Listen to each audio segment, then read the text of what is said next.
Kerbela bir her derisi Tıbıki çarame İmam Hüseyin Cihat serme Erzuma kuteri Tıbıki çarame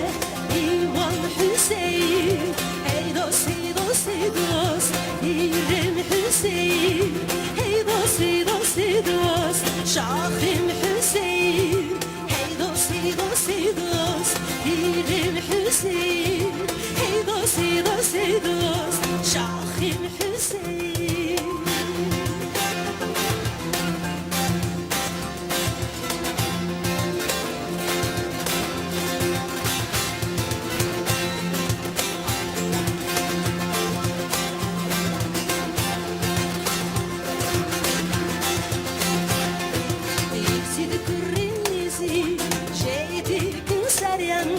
İnsanın dikişin tabin berderyen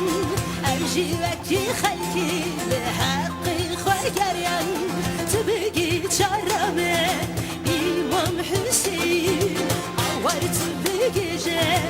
İmam Hüseyin Hey dost, hey dost, hey dost Birim Hüseyin Hey dost, hey dost, hey dost Şahım Hüseyin Hey dost, hey dost, hey dost Birim Hüseyin Hey dost, hey dost, hey dost Şahım Hüseyin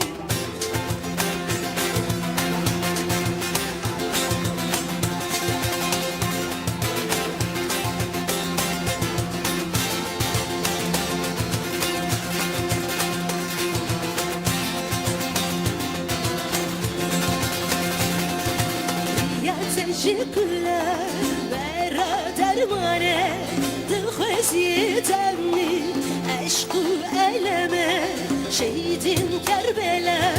Ketlet ilme Tıbıki çarame İmam Hüseyin